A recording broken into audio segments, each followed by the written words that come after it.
Assalamualaikum warahmatullahi wabarakatuh. Perkenalkan, nama saya Siti Jinan Maharani dari kelas 3A Fakultas Hukum Universitas Surya Kencana. Di sini saya akan mereview materi hukum pidana lanjutan dengan dosen pengampu Profesor Dr. Hajah Heni Nuraini SHMH dan asisten dosen Dr. Emrendi Aridayani SHMH. Di mana di pertemuan kali ini yaitu mengenai highlight atau yang bagian terpenting yang akan dibahas lebih lanjut dalam bab 4, yaitu mengenai pengulangan tindak pidana atau residip.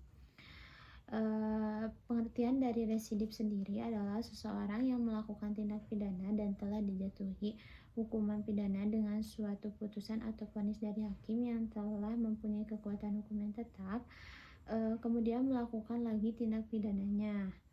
Jadi singkatnya bahwa residip ini merupakan pengulangan kembali tindak pidana yang telah dilakukan oleh pelaku yang sama. Pembagian residip ini, yang pertama ada residip umum dan yang kedua ada residip khusus. Residip juga ada menurut KUHP, yaitu di mana tidak diatur secara umum dalam buku 1 KUHP tentang ketentuan umum, tetapi secara khusus untuk tindak pidananya diatur dalam buku 2 dan buku 3 KUHP. Residip juga dalam tindak pidana ini berlaku untuk kejahatan maupun untuk pelanggaran, di mana yang pertama ada residip kejahatan. Dengan dianutnya residip khusus, maka residip kejahatan menurut KUHP adalah kejahatan-kejahatan yang telah dibedakan dalam yang pertama ada kejahatan-kejahatan tertentu sejenis dan ada kejahatan-kejahatan tertentu yang termasuk kelompok sejenis. Adapun syarat-syarat dari residip ini, yang pertama, kejahatan yang diulang harus sama atau sejenis dengan kejahatan yang terdahulu. Yang kedua, antara kejahatan yang terdahulu dengan kejahatan yang diulangi ini harus ada keputusan hakim yang telah menetapkan suatu vonis atau hukumannya. Yang ketiga, pelaku kejahatan dalam menjalankan kejahatannya harus merupakan pencarian.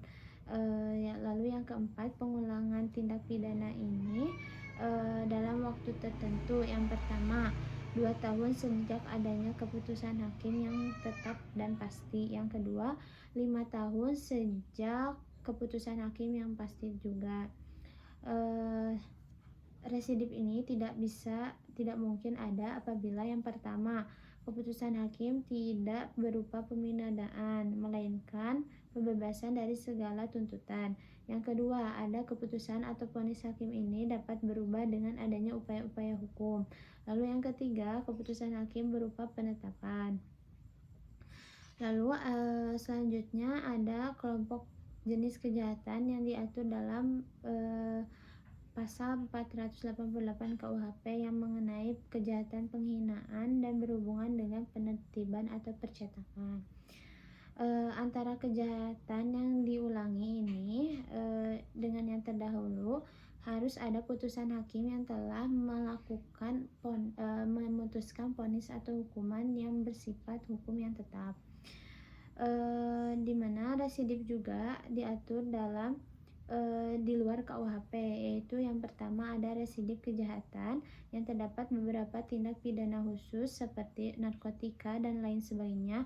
Untuk pengulangannya yaitu umumnya mendapat pemberatan apabila yang pertama sanksi pidananya berupa pidana penjara, maka pemberatannya ditambah sepertiganya. Lalu yang kedua, untuk sanksi pidana yang berupa denda, maka pemberatannya dikali 2. Lalu residip di luar KUHP juga mengatur mengenai pelanggaran, yaitu dalam Undang-Undang Nomor 14 Tahun 1992 dengan ketentuan yaitu pemberatannya di mana tenggang waktu pengulangannya beragam, yaitu ada yang 1 tahun dan ada yang 2 tahun. Untuk pemberatan ada yang ditambah separuh, ada juga sepertiga, dan ada yang dilipat gandakan menjadi 2 kali yaitu. Mungkin sekian yang dapat saya sampaikan, kurang dan lebihnya mohon dimaafkan. Wassalamualaikum warahmatullahi wabarakatuh.